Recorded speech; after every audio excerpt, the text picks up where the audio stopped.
Olá, gente linda, gente querida, estamos com mais um episódio do podcast Pode Liderar, o podcast que você ouve e já pode liderar. E hoje com uma presença ilustre, um dos grandes amigos que eu tenho desde a adolescência, início dos anos 90.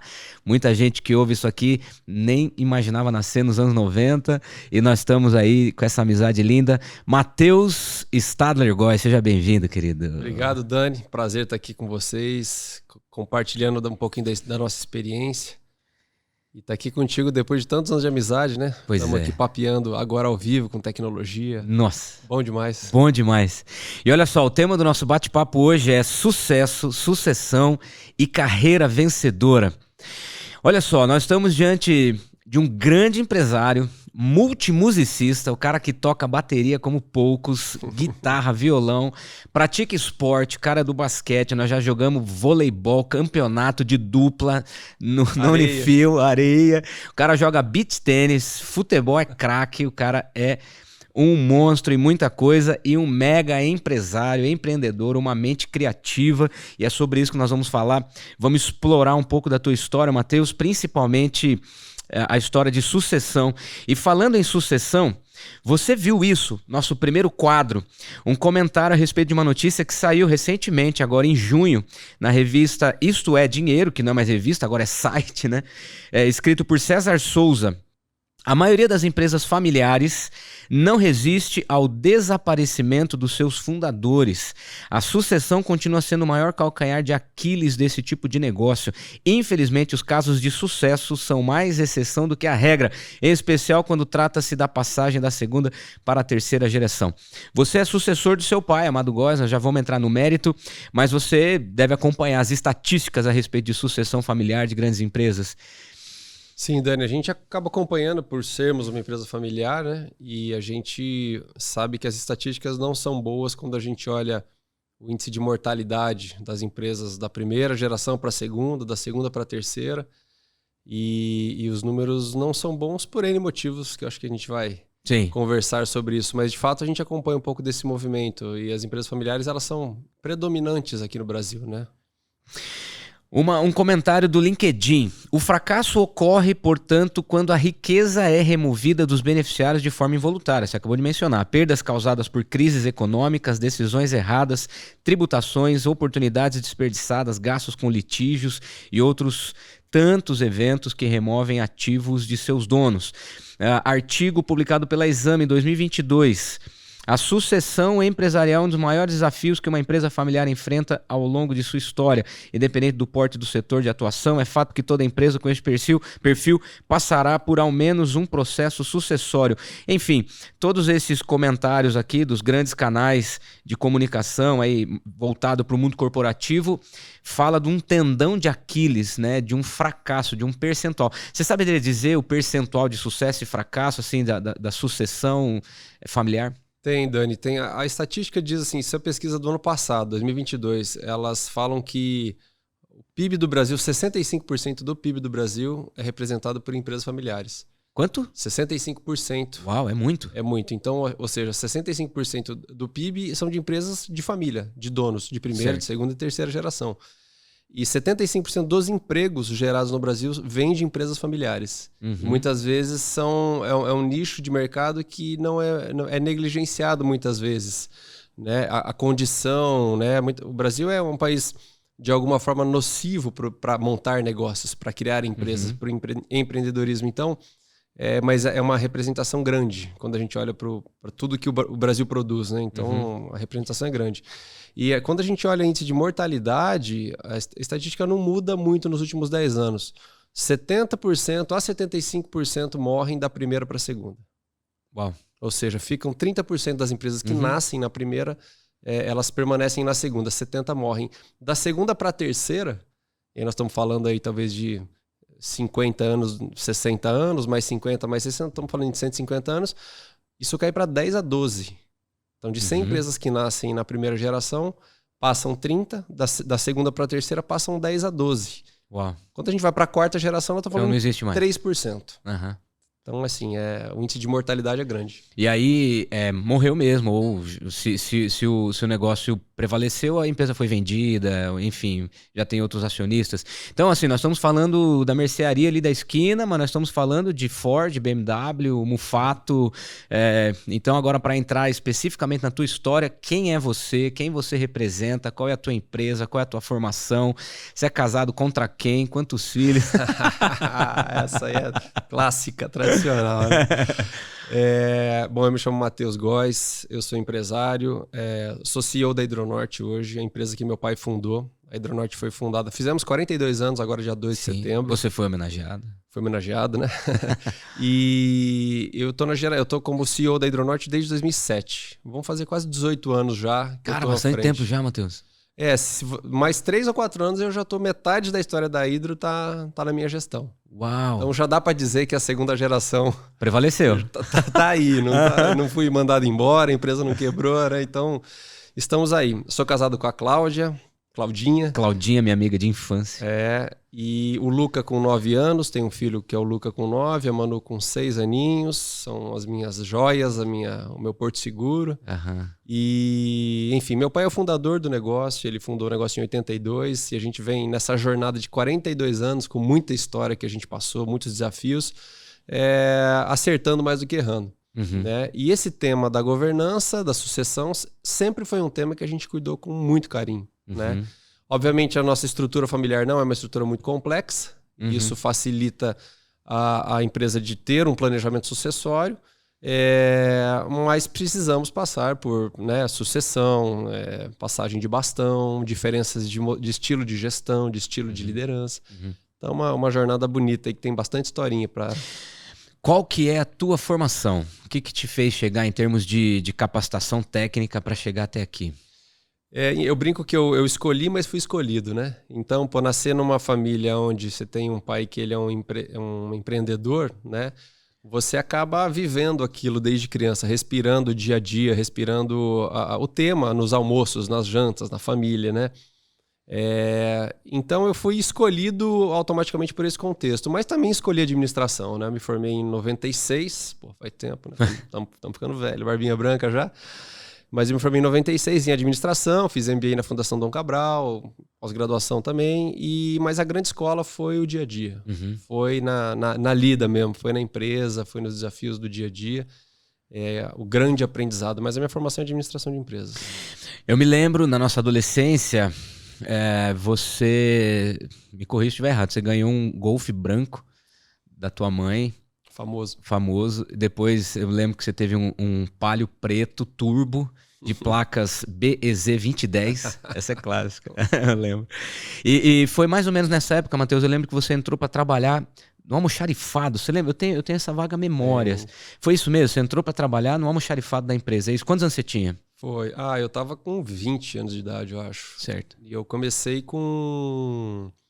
Na verdade, comecei trabalhando na rua como promotor de vendas. Então, eu subia em telhado, pegava a telha, levava para a empresa, fazia a especificação técnica. Na Hidronorte ou Nortington ainda? Não, já era a Hidronorte. Eu tive uma passagem na Nortington antes, mas assim, quando eu tirava nota baixa, eu tinha que trabalhar, entendeu? Era punição. Ali, brincadeira. Aqui na rua Paranaguá, onde nós dormimos, ali no apartamento onde vocês moravam, inúmeras vezes. Seguramente uma das casas de família que eu mais dormi, cara, na minha adolescência. Você e o Fabricião. A nossa infância foi muito legal, né? Foi top.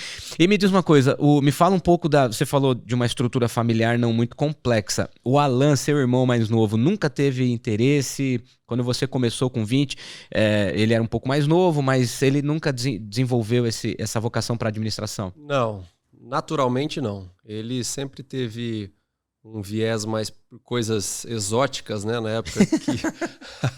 para dizer assim, né? Na época que as pessoas compravam o computador pronto, ele já estava montando dele, então ele já tinha uma cabeça diferente, né? Ninguém falava muito de fazer missão, o cara foi fazer missão no Nepal.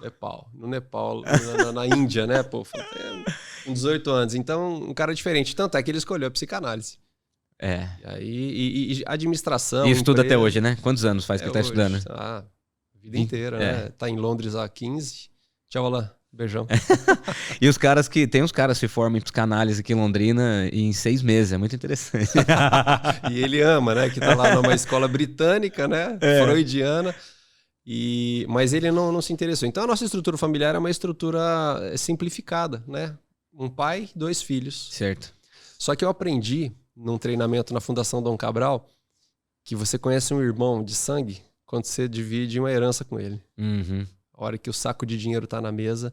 Então, uma estrutura que aparentemente é simplificada pode ficar complexa 50-50, né? quando as coisas não estão bem organizadas, né? Tudo vem lá do berço, né? Tudo vem do jeito que você é educado, enfim, tudo vem daquela base, né?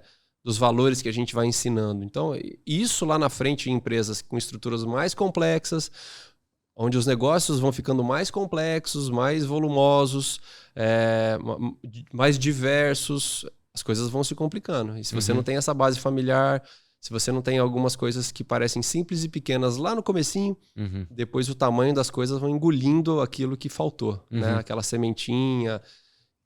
Então a gente teve essa base.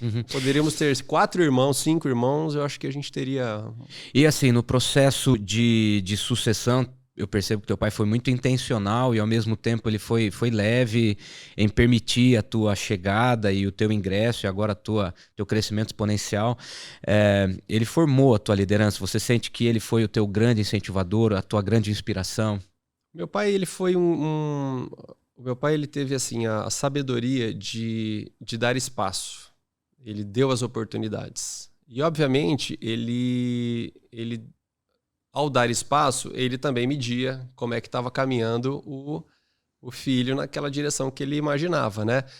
A gente não teve uma formação assim, ó, filho, eu vou te treinar, você vai passar por esses estágios. Não foi formal, né? Tá.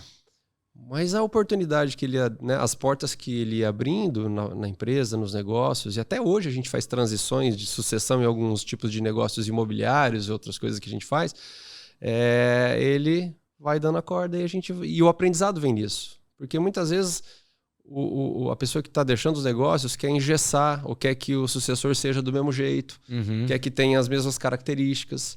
Eu tenho certeza que quem está sendo sucedido sofre com um filho que é diferente. Claro. Que tem coisas que são mais fortes do que ele, mas que tem coisas que ele precisa aprender ao longo da estrada. Então, meu pai deu muita oportunidade. E isso que foi forjando, e ele foi cercando e foi ensinando, né? Meu pai sempre foi um cara muito espirituoso, muito... E ele soube, com sabedoria, ele soube direcionar. Né? E a relação de confiança que foi sendo construída também, né? Um filho que também se dedica, às vezes erra, às vezes acerta. Então foi uma transição sábia, diria. E agora, como que você vê o futuro? Porque você tem o Luca diante de você, que é uma criança, e nós estamos falando aí de uma possível 3ª geração, mas como que é para você, sendo CEO da empresa, e todo mundo sabe que você, seu pai são os donos da empresa, como que é a tua formação de liderança? Você forma líderes para o quê? Não é necessariamente para suceder, mas qual que é o teu interesse? Né? O nosso podcast Pode Liderar, justamente porque nós temos aqui sempre uma marca clara de trazer dicas práticas de como formar líderes e por que formá-los. Qual que é a tua percepção com relação aos teus colegas, os teus colaboradores, os teus subordinados, os diretores, os grandes líderes da tua empresa? Qual é a tua motivação para formá-los e como você faz isso? Tem a ver muito com a paixão de ver as pessoas crescendo e aprendendo com você. Eu parto do princípio de que todos nós somos líderes de alguma forma ou em algum aspecto. Tem gente que fala, mas eu não sou um líder nato, né? Existe livros e livros de discussões mais filosóficas sobre o líder, ele nasce líder ou ele é formado líder. E eu tenho uma crença de que todas as pessoas são líderes, todas as pessoas têm a sua própria vida para liderar. Umas lideram bem, outras lideram não tão bem. Famílias para liderar, negócios, equipes, agenda para liderar, ou seja, a vida de todo mundo é permeada por decisões que ela tem que tomar. Baseado nisso, ter pessoas no teu negócio, no caso da Hidronorte, né, a primeira característica, a primeira coisa que eu tento é inspirar através do sonho. Né? Meu pai sempre foi um sonhador, ele sempre falou muito em sonhos. Né? Eu venho como 2ª geração e continuo falando e sonhando, mas agora com o papel de tentar tangibilizar esse sonho. Senão fica aquela coisa muito distante, muito longe. A gente precisa ter uma forma de, o que eu faço no ano 1 para que no ano 5 eu atinja o meu sonho? Então, a primeira coisa, Dani, é inspirar, é ter um sonho e é dar um norte. As pessoas que são lideradas, elas precisam de um norte. Elas precisam saber que o líder delas imediato, ou no departamento, ou em casa, né, ou em qualquer lugar, eu acredito que aquele líder sabe onde ele está me levando ou para onde ele está querendo ir. No caso, na Hidronorte, eles sabem para onde eu quero chegar com a empresa, né? Então, a primeira coisa é essa inspiração. Acho que a segunda coisa é o envolvimento das pessoas, dar autonomia para as pessoas deixarem o legado delas. Né? Acreditar que elas têm um potencial de decisão, acreditar que elas têm como decidir e envolvê-las nos problemas e nas soluções. Não tem coisa mais legal do que a gente ter um problema, e lá na Hidronorte a gente vive isso já há uns 7 anos, depois que a gente teve uma mudança de cultura bastante forte. Partimos para uma cultura de mais autonomia, uma cultura mais horizontal, uma estrutura mais horizontal, não tão hierárquica, onde as pessoas são envolvidas nos problemas, onde elas têm conhecimento do que acontece. É uma segunda característica. Então, quando a gente tem um problema em comum, a gente define esse problema em comum e a gente vê um engajamento impressionante, natural. Então, assim, gente que está lá, que sonha com você e tem um propósito, que acredita no seu sonho. Segundo, gente que quer deixar uma digital, quer deixar um legado, quer construir junto. E terceiro, uma liderança verdadeira, transparente.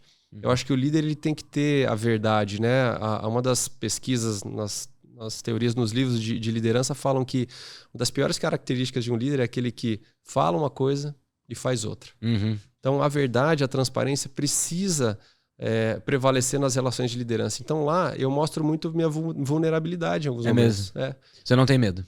Não tenho medo. Sempre dá um receio, obviamente, mas eu lembro de um final de ano onde eu pedi perdão para todos os funcionários numa festa de encerramento. Caramba! Porque naquele ano especificamente eu senti que eu estava com muito foco no resultado e eu acho que eu tomei algumas decisões que não foram boas para todas as pessoas. Claro que não estou falando de demissões e outras coisas, mas eu senti no coração que falei, pessoal, eu preciso pedir desculpa para vocês porque por um tempo eu tratei vocês como números. Né? E eu não sou assim, eu errei, pedi desculpa. Teve uma aproximação tão grande, um engajamento tão grande. Então, mostrar vulnerabilidade, um líder mostrar vulnerabilidade não é sinônimo de fraqueza. É sinônimo de força. Que ele não tem medo, ele não tem vergonha, ele mostra. Então, eu gosto muito de líderes que mostram sua vulnerabilidade, que você pode compor, que você pode sentar numa mesa, que você pode debater. Claro que na hierarquia sempre a última palavra tem um nível de governança de decisões, mesmo que tenha um nível de responsabilidades. Mas, poxa, trabalhar com líderes vulneráveis é muito bom. Você sabe que eu tenho convivido os últimos dias aí com o novo comandante do 5º Batalhão da Polícia Militar de Londrina, que cuida praticamente de Londrina todo, e Tenente Coronel Marcelo Tordoro. Tordoro, conheço ele. Pensa num cara vulnerável, humilde, e um cara explosivo na liderança dele, cara. Impressionante. Ontem mesmo ele mandou um vídeo, ele tava ali na concha acústica, abraçando uma senhora. Falei, mano, eu sou tua fã. E o cara foi lá e abraçou e todo mundo. E o cara é brabão, não brinca com ele, mas é um cara extremamente humano, extremamente... demonstra, trabalha assim, olhando as pessoas, né? Pois E o que ele pode fazer de bem, além da função de policial, né? Exato. Então, vamos lá. O que é a Hidronorte? Nós estamos falando de sucessão, que eu acho que é um tema extremamente curioso, desafiador, mas justamente para falar do teu sucesso, da tua carreira vencedora. Mas o que é a Hidronorte? Como que ela se posiciona hoje no mercado? Qual é o ramo? E como foi suceder o grande Amado Góes, que até hoje eu chamo de tio, né? A gente brinca e ele me chama de moleque, né? Até hoje ele brinca comigo, chuta minha bunda e... Tapa na orelha. Tapa na orelha. Enfim, o que é a Hidronorte e como foi suceder o grande Amado Góes, o fundador? Legal. Bom, a Hidronorte é uma indústria de tintas e vernizes e resinas. Tem 42 anos no Brasil. É uma empresa que vende para o varejo de material de construção. Nós temos hoje cerca de 12 a 14 mil clientes indiretos no Brasil todo. Então vendemos em todos os estados. O nosso maior estado hoje é Rio de Janeiro. Impressionante, né? Impressionante. Nós estamos no Paraná, né? De Cambé para o Rio, a gente brinca lá. E vocês patrocinaram recentemente uma grande final de campeonato, Maracanã lotado. Patrocinamos a final da Supercopa. acho que foi Palmeiras e Flamengo. Ano passado patrocinamos o Londrina, o Tubarão, quase subiu. Eu não tenho ideia de retorno financeiro, mas para você deve ser legal, né? Você que ama futebol. Foi assim, foi bom. A decisão ali foi bem do negócio. Então a gente quis ali trabalhar relacionamento. Até hoje, né, Dani? Estamos com camarote no Maracanã, a gente leva clientes para lá. Olha só. Famílias, isso que é legal, sabe? Você vai num estádio que geralmente é um ambiente masculino e a gente procura priorizar os clientes com as famílias deles. Puta, leva a menininha, o filho de 6 anos, de 9, o flamenguista lá. Então, são experiências além do negócio. Já assistiu o Corinthians lá no Maracanã? Não? Ainda não, eu não fui ainda, pô. Já foi uns 25 jogos, eu não fui ainda. Mas, enfim. Então, a Hidronorte, a gente atua no mercado de materiais de construção para varejo, atendemos construtoras. A gente sucederam o grande Amado Góes, né? O meu pai é um líder muito sábio, uma inspiração ao longo da história, né? E um grande líder para muita gente, para mim também, né? E no meu caso, um pai, né? Também que me deu essas oportunidades de poder trabalhar, de poder também crescer e mostrar um pouquinho do que eu acabei construindo ao longo do tempo. Foi um desafio. Eu brinco que o bastão, vamos passar o bastão, né? Da primeira geração para a segunda. Esse é o termo que as pessoas usam, passagem de bastão. E eu lembro uma história que eu sempre conto. Determinado ano, final do ano, lá, encerramento, aí vai lá o seu amado, encerramento do Natal, no fim do ano. Pessoal, a partir do ano que vem, o Matheus vai assumir aqui o negócio e tal, e vamos apoiá-lo, tal. Aí, um ano. Aí, final do outro ano, pessoal, o Matheus aqui vai estar assumindo o negócio. E por isso foi por 4 anos. E eu brinco com ele, poxa, esse bastão tem 2 metros, ele não passa nunca, né? 4 anos de passagem de bastão. Assim. Mas tem uma sabedoria, né, nisso, porque... Você ficou ansioso nesse período? O Jaio ainda não, né? Teve um período de bastante dificuldade, de tipo, eu tenho que ser igual ao meu pai, eu preciso ser esse, né? Não é um natural meu. Meu pai é um cara muito empático, muito carismático, né? Você conhece bem ele desde criança. Agradável, todo mundo gosta dele, né? E o meu estilo é Dona Eneli. É um estilo mais cartesiano, mais gestor, né? Menos criativo, né? Tua mãe é muito brava, né, cara? E ela é verdadeira. O meu lado verdadeiro Alemanzona. Vem dela, Até o dia que eu descobri que eu não precisava ser assim.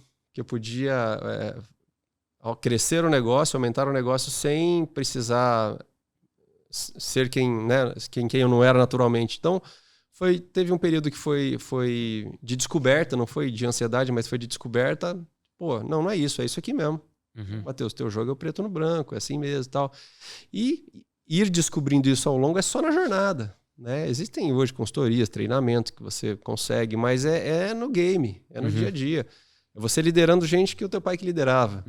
Você, em algum momento, você sente que você foi forçado a essa inclinação, ou você, desde a adolescência, você falou, cara, vou fazer administração, tem uma oportunidade, tem um chamado. Como que foi a vocação para você entrar no ramo e suceder teu pai?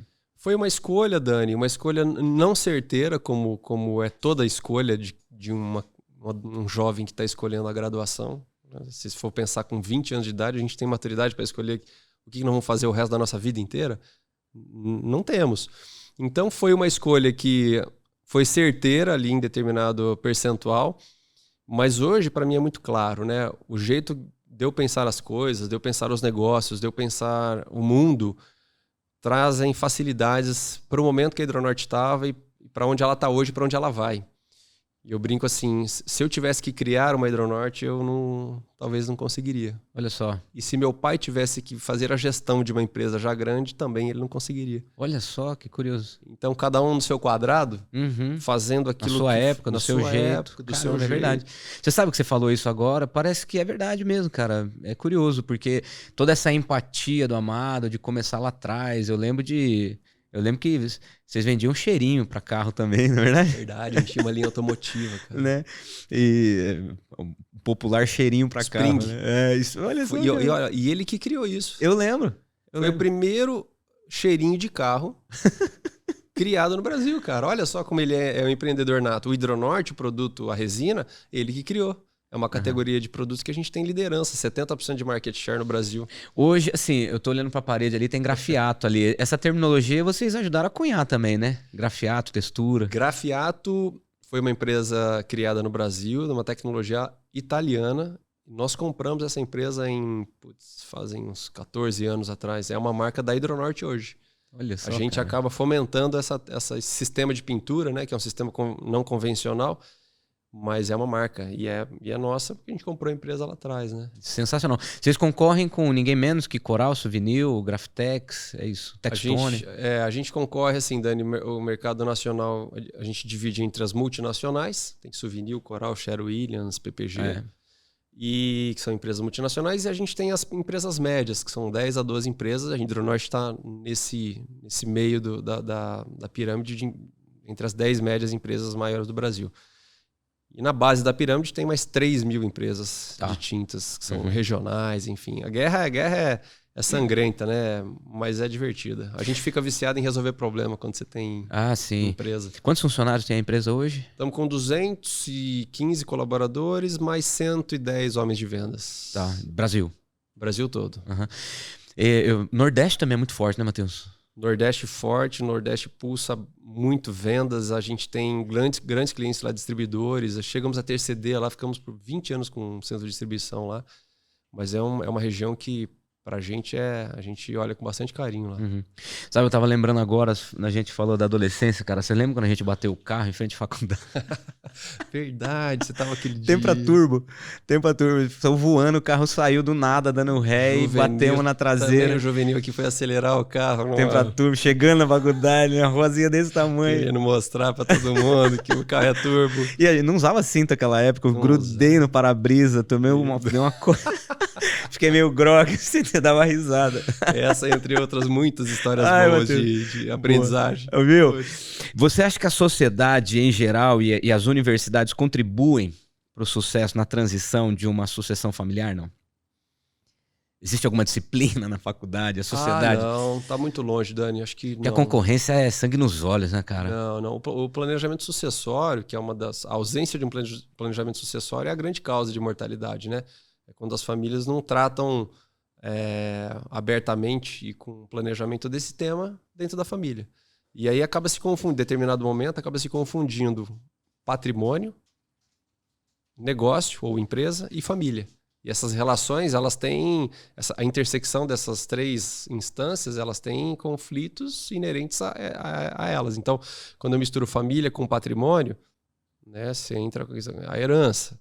Quando você entra negócios e família, você fala, pô, mas eu vou ser diretor, não vou ser diretor nessa empresa. Então, o planejamento sucessório é uma coisa que a sociedade acho que não ajuda muito e precisa de muita disciplina e visão do fundador para organizar isso. E, de novo, organizar isso implica em organizar desde a base familiar, da educação, dos valores que os filhos têm. A confiança é a chave disso. Né? Criar filhos onde você confia no que você ensinou a eles de alguma forma, e os filhos também confiar que, né, o pai também tem todo um interesse em passar aquilo, é a base, né? Então precisa sim só 20%, 25% das empresas familiares têm planejamento sucessório. Por isso que não dá certo mesmo, né, cara? Então, assim... Só o dinheiro e entra aí, trabalha aí, arruma alguma coisa pra fazer, isso não vai dar certo nunca. E aí muitas famílias que, né, os filhos crescem muitas vezes sem essa direção, sem começar da base. Igual você falou, eu comecei na rua, depois eu fui pra dentro da fábrica. Carreguei saco, carreguei tampinha. Cara, e a molecada hoje não tá afim de fazer essas coisas, né, cara? Quer tudo pronto, né? As gerações, assim, eu não sei se são as mídias, tecnologia, né, celular. A gente não tinha isso, né, Dani? Pra nossa geração, isso é legal. Eu sempre gosto de falar, mas a nossa geração, nós pegamos pager. Os representantes da empresa tinham pager. Bip. Pô, era só ler. Lê e faz. Aí, pô, pegamos fax. Eu era moleque, quando chegou o primeiro fax na empresa, eu falei, pai, como é que vem isso aí? Mas sai um fio de lá, e sai o papel de lá e entra pelo fio aqui. Pegamos celular, primeiro celular, eu lembro, era um negócio desse tamanho. Um dos nossos gerentes, historicamente falando, foi nada menos do que Aldo. Olha! Lembra do Aldão? Claro. Esposo da Tamar. O Aldo foi o gerente que teve o primeiro celular da empresa. E olha só que maravilha. E ele encaixava aquele celular aqui, ó, pum, na cintura. Cara, a antena pegava aqui embaixo. Aldo da Olivier. Isso, exatamente, uruguaio. A antena pegava na costela de tão grande que era. Então, pô, a gente pegou... Ela dava meio manco, assim, com o celular pegando. Ponto e vírgula, né?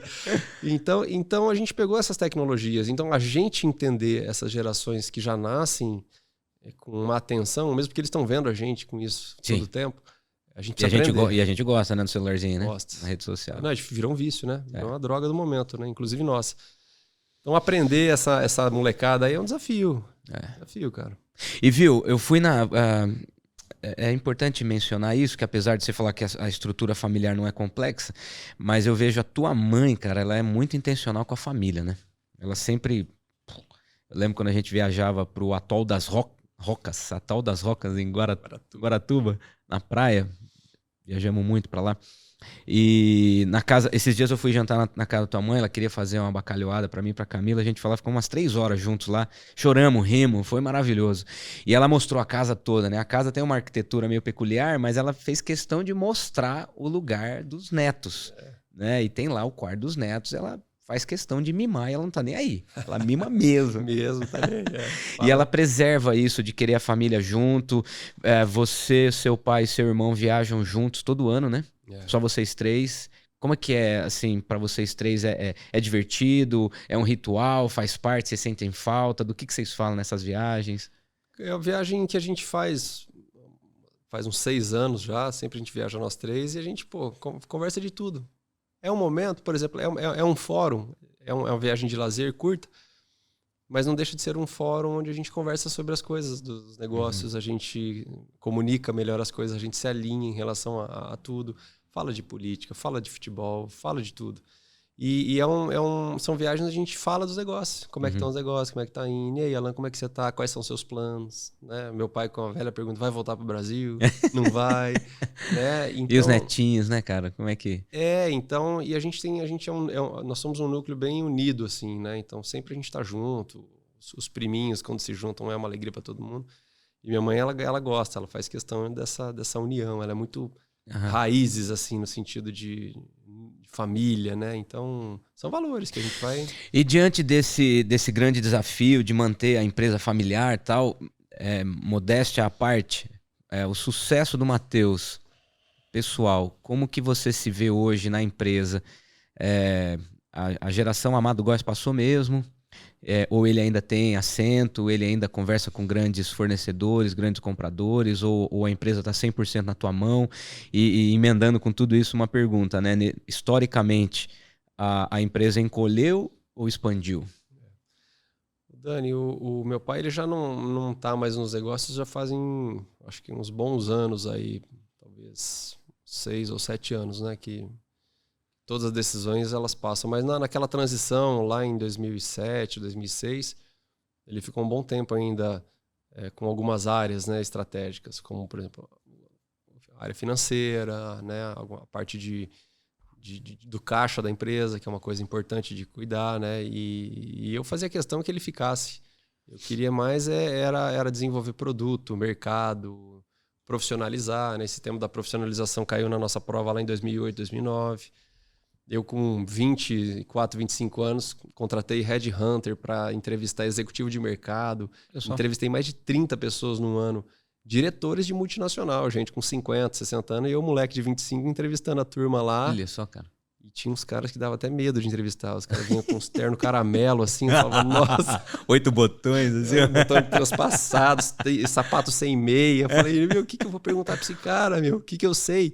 E ia lá, entrevistei gente em aeroporto, em café, contratei gente em hamburgueria. Foi uma loucura e trouxe executivo pro negócio. Ali a gente começou a ter umas experiências legais de gestão, acertamos, erramos, contratei gente certa, contratei gente errada, dei autonomia pra gente errada, o cara fez, o francês cagada. E tudo isso vai gerando uma casca, uma bagagem. Então, poxa, né? Então, nesse tempo todo... A gente teve bastante história. E graças a Deus, qual é a fórmula do sucesso? Você me perguntar, eu falei acertar mais do que errar. A fórmula do sucesso não é fazer o melhor planejamento do mundo, ter a eureka, né? A melhor ideia do mundo e ir lá executar. A fórmula do sucesso é acertar mais do que errar. Só acerta mais do que erra quem tenta. Claro. Quem tenta muito. Ó, vou tentar contratar esse cara, vou tentar fazer essa mudança, vou tentar pegar esse gestor pôr naquela área, vou tentar lançar esse produto, vou tentar falar não para esse cliente, vou tentar abrir um distribuidor lá e vou, então mais acertos do que erros. Hoje a Hidro, da época que eu peguei até hoje, Dani, base 22 aí, nós estamos quase que 5 vezes maior o valor da empresa em relação ao que era antes. Para tudo. Então... Peraí, você está falando que desde quando você entrou, faturamento da empresa 5 vezes mais. É. Uau. O valuation da empresa 5 vezes mais, né? O faturamento 4 vezes. Caramba, Matheus, que dado interessante, cara. E é óbvio, né? A gente fala muito que o sucesso está no sucessor, né? E aí é mérito do fundador, é mérito da transição, é mérito da equipe, é mérito da história, é mérito da família. Mas é mérito, caramba, do cara que chegou agora e segurou a peteca, pô. Né? Equilibrar prato, como é que é isso aí, cara? Pô, Amado Góes é um monstro. Hoje ele não tá mais na empresa, mas é um grande ali na cidade. Todo mundo conhece Amado Góes. Hoje ele, sei lá, é imobiliarista, não sei como que ele se posiciona hoje. Ele me mostrou o escritório dele, patrão pra caramba, né? Você viu? Old school, né? Old school total, vintage, aquela mesona, o couro. Quadro. Nossa, mesona de couro, de poltrona gigante. Ele administra tudo lá e recebe um e outro lá. E hoje ele faz o quê? Ele cuida ainda alguma coisa, alguma parte da empresa ou não mais? Da empresa não, a empresa praticamente zero, Dani. Mas ele administra patrimônio, compra, vende. Os patrimônios. A gente tem uma outra unidade imobiliária, né? Sim, você tá com ele nisso também. A gente tá agora fazendo algumas coisas juntos. Legal. Né? Então a parte de incorporação, investimento imobiliário, cidade de Londrina, tem coisa fora também. Mas ele tá nisso desde que ele saiu, 2006, 2007. Ele já tinha alguma coisa e ele acabou. E você vê o cara... sabe, tem a história do rei Midas, né? Que onde põe a mão vira ouro, né? O Amado tem essa característica, né, cara? Um cara que foi do 0 a 1 milhão, né? O cara que... E agora se posicionou no outro ramo, já é um senhor já e se posicionou entre os grandes da cidade. É impressionante a história do seu pai, cara. Ele é um cara abençoado. Eu falei pra ele na época, lá em 2000, né, nessa fase da transição, eu falei, pai, ele tava numa crise assim, né? Pô... Eu brincava, vou deixar a Hidronorte, o que eu vou fazer, né? Eu e o Alan, a gente brincava, pai, vai escovar o pônei, né? A gente compra um pônei pra você o brinquedo morreu ou não? Morreu. Pô, não é imortal, né? Podia ser. Brinquedo. Não, vamos trazer os caras aqui pra falar um dia só disso daí. Anota aí, grava aí, não vamos falar sobre o brinquedo e por que ele se chamava brinquedo. Isso tem que ser falado. Meu Deus do céu, nós estamos falando de um burro, tá? Que morava no campo, a gente jogava bola no campo da chácara com uma mula no meio do campo. Adorava mastigar a camisa que ficava pendurada na cerca, comer sorvete. Ai, meu Deus. Presente de aniversário. Meu e do meu pai foi. Olha, a gente falou do brinquedo esses dias. Viu, mas eu me lembro de um episódio aqui, nós estamos aqui na JK esquina com Higienópolis, no estúdio Wender Feijó, um dos grandes monstros da cidade. E aqui embaixo, aqui na Higienópolis, tinha o famoso Hobbs, que hoje não tem mais. E a gente... o Habib's era aqui embaixo. Não, mas o Hobbs era um outro lanchonete que tinha aqui embaixo. Roberval, um abraço pro Roberval. E a gente comeu muito ali, Matheus. Eu me lembro de uma situação, estávamos todos ali. Por isso nós estamos grandão, bonito assim. Né? Parruda, né? Muita maionese. Muita maionese. E já vinha com muita, a gente tacava mais. E eu me lembro de uma vez ali, você e o Alan disputando quem que ia pagar a conta. Não, você tá me devendo R$1, eu que pago, você não paga, eu que pago, você não paga. A tendência de você e o seu irmão, que tiveram uma adolescência extremamente assim, vocês cresceram demais, é se tornar uma pessoa snob, mesquinho, mas historicamente vocês são uma família generosa. Fala pra mim rapidamente assim... do Rei Davi, da capelania. Tenho convivido muito com o pastor Maurício, que eu sei que semanalmente tem um ministério lá com vocês. Como que é cuidar do coração dos funcionários, dos filhos dos funcionários, de maneira assim generosa, já partindo um pouco também para essa parte espiritual, como que funciona? De onde vem essa generosidade, Matheus? É para bater imposto só? Não, tá longe disso. Começou... esse coração generoso, essa cidadania, assim, nasce do meu pai mesmo, né? Acho que ele veio de família simples, ele veio valorizando as pequenas coisas, criar um negócio e crescer. No Brasil, empreender e virar o que virou lá do comecinho, né? Poxa, quem começa do comecinho e quem vive esse começo, de alguma forma a nossa família viveu isso junto, a gente consegue valorizar as pequenas coisas, né? Então, meu pai sempre falava assim, o clips, eu tenho um clips no chão. Pega o clips. Tem um copo de descartável jogado aqui no chão, na árvore. Não, o lugar do copo é no lixo. São pequenas coisas. Mas fala muito da cultura, né? Esses valores pessoais da família, eles são impressos na cultura da organização. Claro. A empresa familiar carrega isso. Isso vem muito de casa, essa cidadania, esse amor ao próximo, né? E é impressionante ver como isso tá lá na Hidronorte. A Hidronorte, a gente já está pela 7ª vez, uma das melhores empresas para se trabalhar no Brasil. Começou em 2002 essa história, né? Onde no Paraná quase nenhuma empresa era. A gente já tinha essa questão de valorização das pessoas. Os meus filhos eu já ensino um pouco disso. Eles já veem em mim essa solidariedade, sabe? Num sinaleiro, o que a gente faz, a ajuda que a gente faz, como a gente se posiciona, primeiro como pessoa e depois como empresário. Então, o propósito da Hidronorte hoje, se você me perguntar qual é o propósito da Hidronorte, é promover a vida aonde estivermos. Olha só. Esse é o nosso propósito. Não tem a ver com fazer tinta, fazer dinheiro? Promover a vida. O que é promover a vida? Tem a ver com colorir as casas, gerar bem-estar. Mas mais do que isso, em todas as relações que nós temos com pintores, com clientes, com fornecedores, com colaboradores, tem gente, tem coração, tem sonho. Tem coisa que são mais patentes do que latentes, o negócio que está latente. Então, olhar para o coração das pessoas é muito modelo de como Jesus foi. Sim. Jesus olhava além do coração, além da situação ali, daquele contexto, olhava o coração, fazia perguntas que pegavam o coração. Então, a gente, por sermos uma família cristã, a gente traz esse exemplo de Jesus e o nosso negócio acaba espelhando isso. Então, negócios verdadeiros, negócios que são feitos às claras, relações com pessoas menos favorecidas. Exemplo, muitas vezes a gente lida com pintores. Existem pintores que não têm condições, não têm um equipamento de trabalho, não tem carro. Como é que a gente lida? Como é que a gente, pedidos de doação, como é que a gente às vezes lida com isso? Às vezes não é só doar tinta, mas é promover que colaboradores vão lá e pintem uma escola, entendeu? Então mostrar isso faz parte do propósito. Quem está ali com a gente tem valor, o pessoal fala, tem um match com essa, com essa questão. Então, para a gente, Dani, a empresa é também um local de resgatar a dignidade das pessoas. A Escolinha Rei Davi ainda existe, não? Então, o Centro Rei Davi foi um projeto que começou com um sonho do meu pai e da minha mãe. Começaram fazer com uma escolinha creche. Para os filhos. Para os filhos de funcionários. Olha só. Foi crescendo. Começou com 15, foi para 30, para 90. Chegamos a ter 150 crianças lá. Expandiu os filhos dos funcionários, né? Foi para a comunidade. Comunidade e, deixou um legado, né? Aquela comunidade que era muito pobre naquela época, hoje já não é uma comunidade pobre. O bairro já não é um bairro dos mais pobres. A cidade chegou lá e a civilização, a cultura, e vocês participaram desse processo. Participou do processo. Então, mais de 600, 700 crianças foram ensinadas. Caramba, ensino básico lá, né? Foram alguns milhões de reais investidos ali sem nenhuma contrapartida de governo, de nada.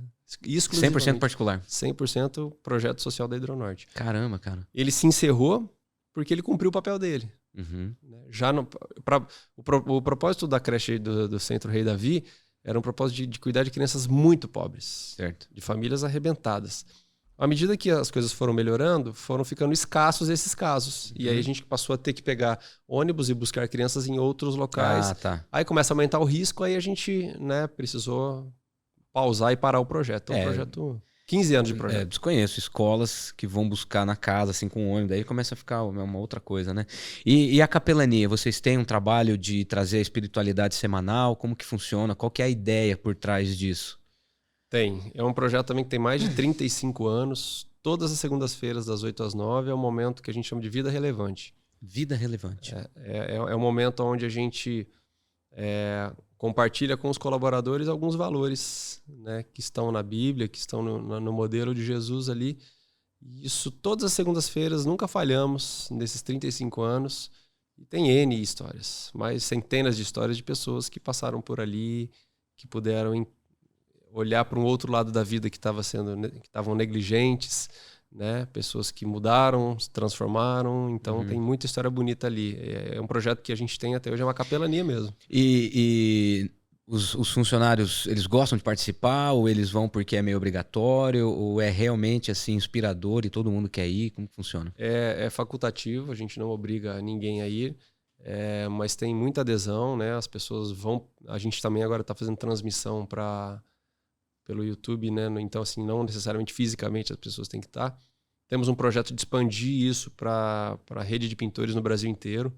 Então, pintores se conectarem naquele momento da vida relevante. São valores que servem para todo mundo, de família, valores de ética, valores cristãos, né? Do amor ao próximo e tudo mais, que é um projeto que começou lá atrás com meu pai. Quando a gente tinha 10 funcionários, ficavam sentados numa cadeira, reverendo Messias. Pois é, cara. Missão Vida, você ainda está envolvido ou não? Sou envolvido com a Missão Vida, Dani. Exerce ainda algum cargo? Como diretor aqui do núcleo de Londrina e Rolândia. Legal. A Missão Vida. Pastor Wildo, né? Pastor Wildo é fundador, né? Tá meio enfermo, né? Como é que tá a saúde dele? Tá bem? Sarou. É? Quer dizer, está sarando, mas já tá Legal. nativa, graças a Deus. Mas a Missão Vida é uma missão que cuida de mendigos de rua, né? Resgata pessoas das ruas, né? Então, é um envolvimento pessoal meu. A missão aqui já tem 12 anos. Centenas de mendigos já também puderam ser reintegrados, enfim. É um projeto bonito. É igreja, né? Igreja na prática. E como que você vê Deus, assim, costurando a história, como diz lá a música do Estênio Marcios, né? O Tecelão, né? Como que você vê Deus desenhando a história do teu pai para você e hoje, como que você... qual é o teu nível de dependência de Deus para os negócios? Dani, a gente crê na soberania. Deus é o grande criador de todas as coisas, inclusive o nosso criador. E a gente é tão pequeno quando a gente se coloca nessa posição, né, de quem é Deus, que é muito tentando traduzir essa espiritualidade do cristão no mundo dos negócios. Eu diria que é honrar aquilo que está nas nossas mãos. Fazer o bem com o negócio e fazer bem o negócio. Porque se eu não fizer bem o negócio, esse negócio fechar, são 300, 400 famílias que deixam de ter um ganha-pão e de crescer junto com a gente. E para mim o evangelho muito vertical, muito estanque vertical, eu tenho um pouco de dificuldade desse evangelho, porque para mim sem pessoas, sem o horizonte, ele não serve. Ele fica muito autofágico, ele não serve. Então, para mim, a empresa é um grande ambiente onde ele pode ser transbordado. No propósito da empresa, nas relações com as pessoas, né? A gente tem muitos amigos, a gente tem uma relação muito próxima, muito íntima com muitos amigos, onde a gente, nas nossas casas, nos churrascos e né, quando a gente está junto, a gente sempre pode falar, sempre pode trazer uma palavra de vida para eles, e é no momento certo onde as coisas entram. Então, Deus está no controle de todas as coisas, mas eu vejo como, traduzindo essa espiritualidade, é muito mais um papel nosso de responsabilidade do que de mordomia mesmo. Eu preciso cuidar bem disso. Preciso cuidar bem disso. Não é por mim, nem pela riqueza, e nem pela multiplicar o patrimônio, mas é porque tem muita gente que depende disso. E eu não quero ser o cara que vou deixar isso na mão. Eu não quero enterrar o meu denário, não. Romper o legado, né? Ô, Matheus, é interessante, assim, mesmo pastor, sou formado também em administração, a gente estudou junto administração, e a gente vê que enriquece para valer quem agrega valor na vida dos outros, né? Então, quando você traz como propósito da empresa, né, a ideia de propósito de gerar vida por diversas maneiras, a gente percebe que a prosperidade passa por isso. Aliás, fala um pouco, o que é, na tua percepção, rapidamente, o que é prosperidade e qual é o risco da teologia da prosperidade? Olha só que pergunta abrangente, talvez um episódio só para isso, mas dentro da tua formação, do teu enriquecimento, do enriquecimento da empresa, tá tudo bem a gente crescer 5 vezes, tá tudo bem a gente prosperar, ou isso é do diabo, é do capeta? Capeta que se dane, né? O capeta que se dane. Essa é boa, tem que contar também. Valério, lembra do Valério? Aqui pro capeta. Tadinho, o capeta tá no canto lá. Né? Tô brincando, mas claro que sim. Tem que multiplicar por 5, por 10, por 30. A empresa tem que ser multiplicada, a gente tem que cuidar disso e isso, para quem tem a noção do que é isso, nós que temos essa dimensão que Jesus trouxe para a gente, que é essa dimensão do reino de Deus, que não é uma dimensão material, né? A gente tem que olhar o patrimônio e o crescer da empresa não na dimensão material, mas na dimensão espiritual, na dimensão do que eu faço com isso. Vou dar um exemplo. Matheus me dá um exemplo prático. Eu não conheço uma empresa que vai fazer ou faz o que a gente faz. Esse ano, começou há 3 anos atrás, nós temos um programa que chama Plano UAU. O que é o Plano UAU? A gente faz o orçamento da empresa, faturamento, despesas e tal, e um objetivo de meta. O EBITDA, que é o resultado final do ano. E o Plano UAU é o seguinte: o que a gente ultrapassar? Então a gente tem a meta target, tem a meta desafio e tem a meta mínima, que é o gatilho.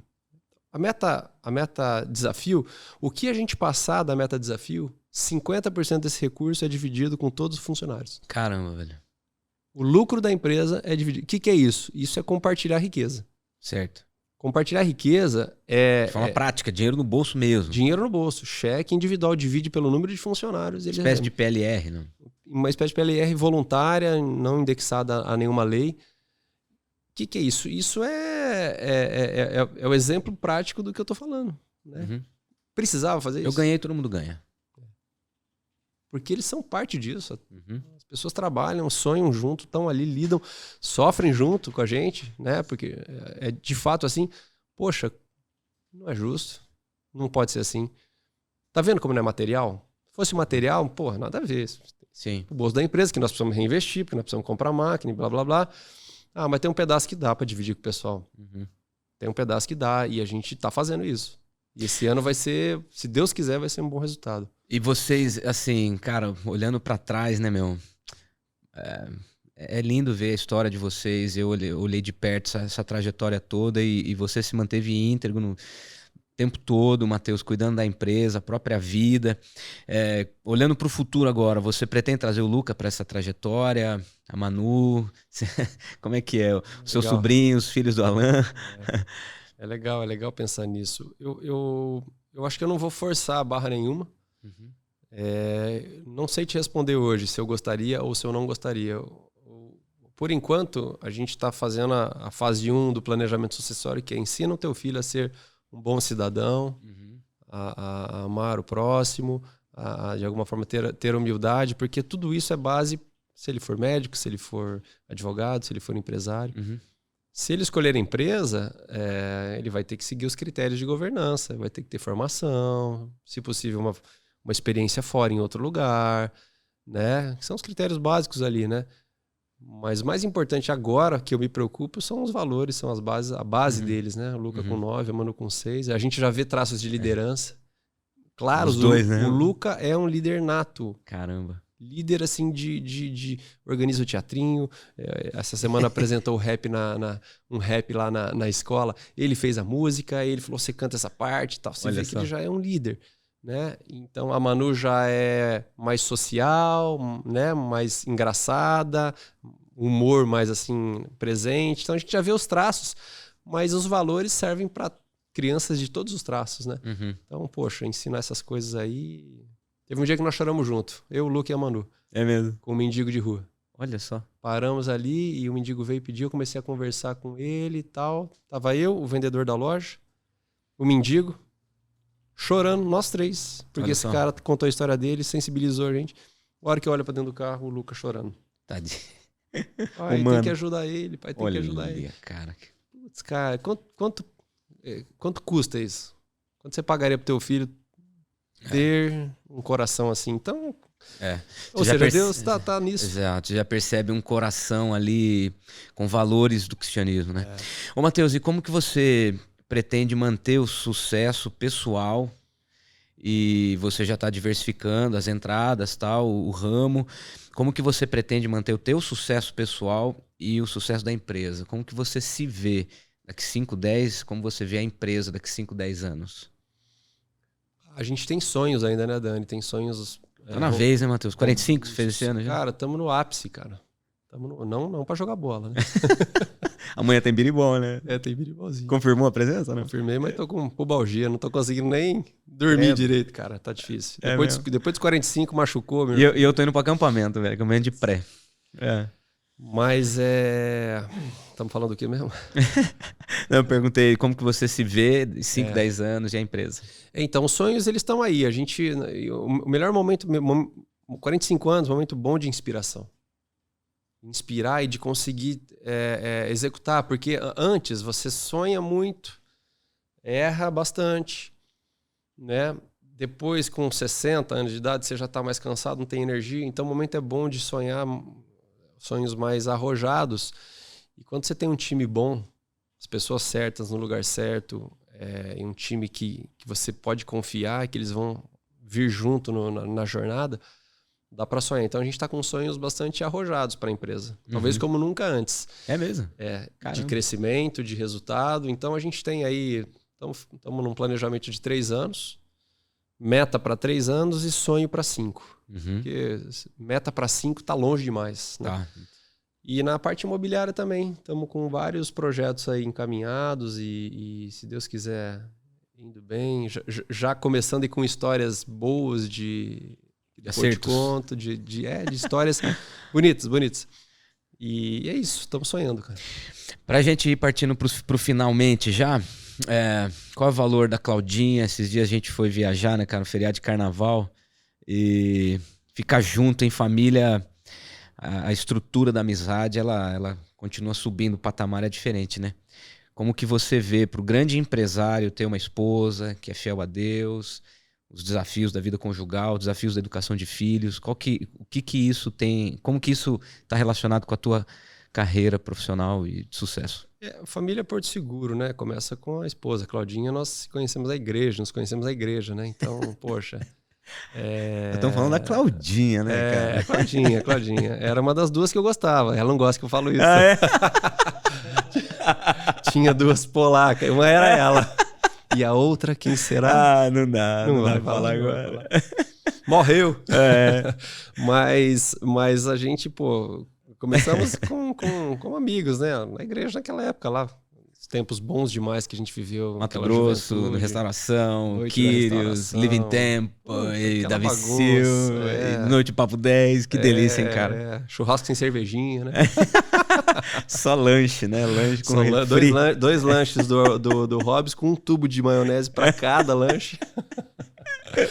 Mas, cara, é a base. Então a gente construiu, uma relação de companheirismo, de amizade, de valores. Ela é bem diferente de mim, quase que em tudo. Quase 98% ela é diferente de mim.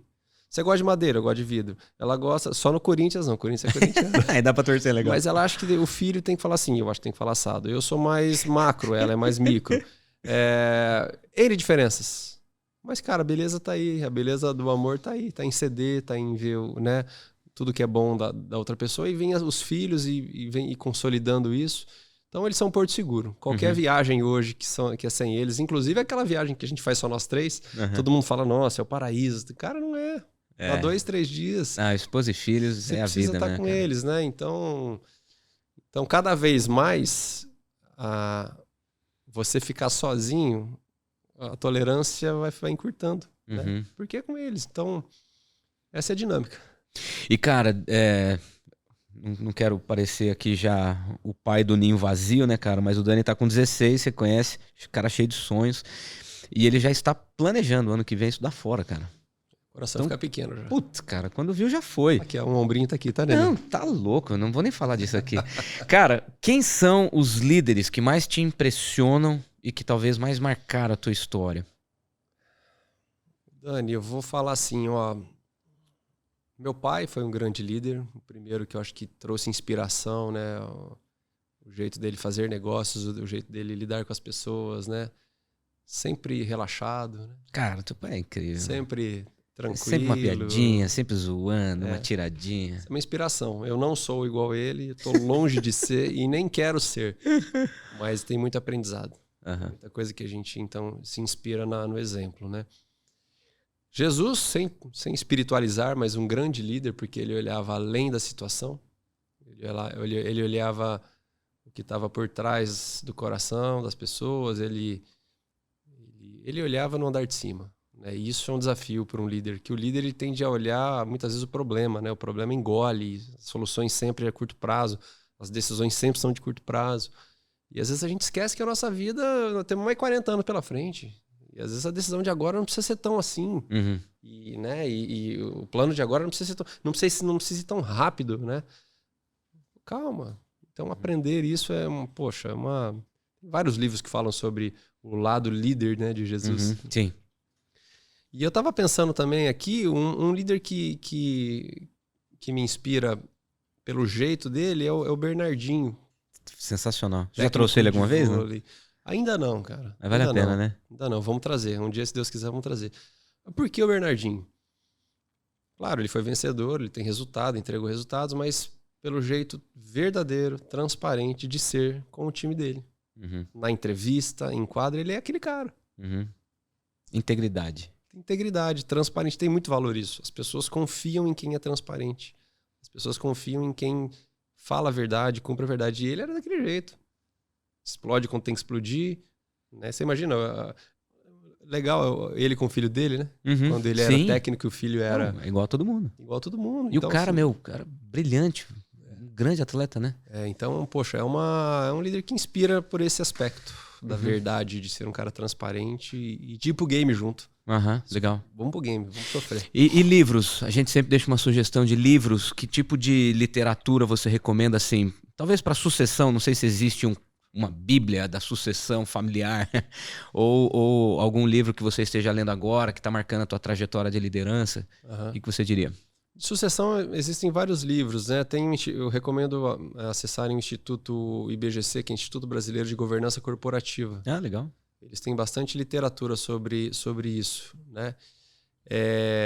Dá para começar ali, dali você começa a ter várias outras aberturas do que ler, né?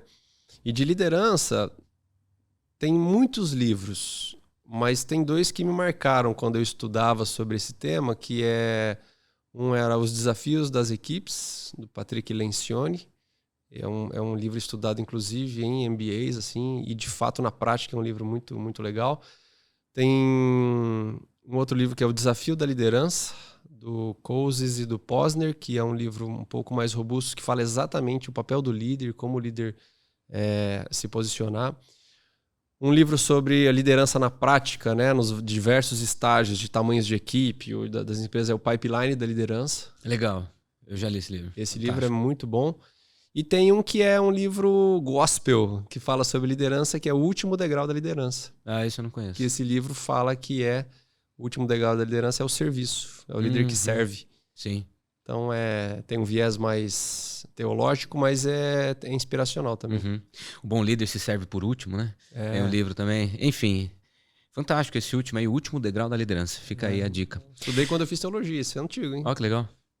Ô, Matheus, então pra gente finalizar, considerações finais, a gente já esbarrou nessa pergunta e você já respondeu isso de diversas maneiras, mas pra finalizar, qual é então a fórmula do sucesso? A fórmula do sucesso é não tem fórmula. Se vira, pasmem, vai para o jogo, é na jornada, é na caminhada, né? Não tem acertar mais do que errar, tentar sempre, envolver gente, mas é no game. Só vai aprender quem tem a experiência de sair daqui e ir para lá.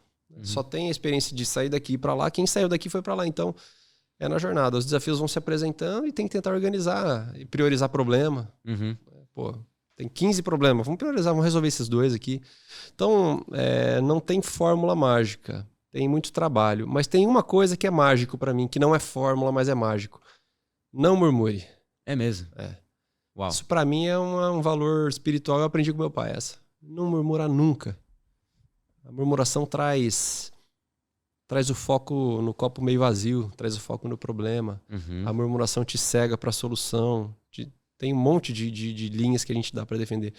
Mas é uma coisa mágica para mim. Quem murmura não prospera. Então não murmura não. Desafio tem para todo mundo. Suor e lágrima e vambora. Vambora, isso aí. Sensacional. Obrigado, Matheus. Um amigo querido, amo você. Então, nós chegamos ao fim do nosso episódio. O tema foi sucesso, sucessão e carreira vitoriosa, com ninguém menos que Matheus Stadler Góes, o CEO da Hidronorte, trazendo princípios incríveis acerca da sua trajetória, mas sempre lembrando a liderança de Jesus Cristo, nosso Senhor. Então, que fiquem aqui as dicas preciosas para você que nos acompanha. Por trás de uma grande empresa, por trás de uma grande carreira de sucesso, tem sempre uma fé, um casamento sólido, uma família, né, preservar os filhos e sempre firmado na palavra. O Matheus, além de tudo isso que ele falou, ministro de louvor, discipula a gente, lidera pessoas para o cristianismo. Então, é assim, quer obter sucesso? Suor, lágrima, muito trabalho, não murmurem, tudo de graças, olhe para Jesus e vão embora. Precisamos de muitas Hidronortes e você pode ser o próximo empresário de sucesso, de começar uma Hidronorte. Quem sabe seus filhos e netos vão ver o legado que você pode deixar. Este é o Pode Liderar, chegamos ao fim, o podcast que você ouve já pode liderar. Um grande abraço, nos vemos.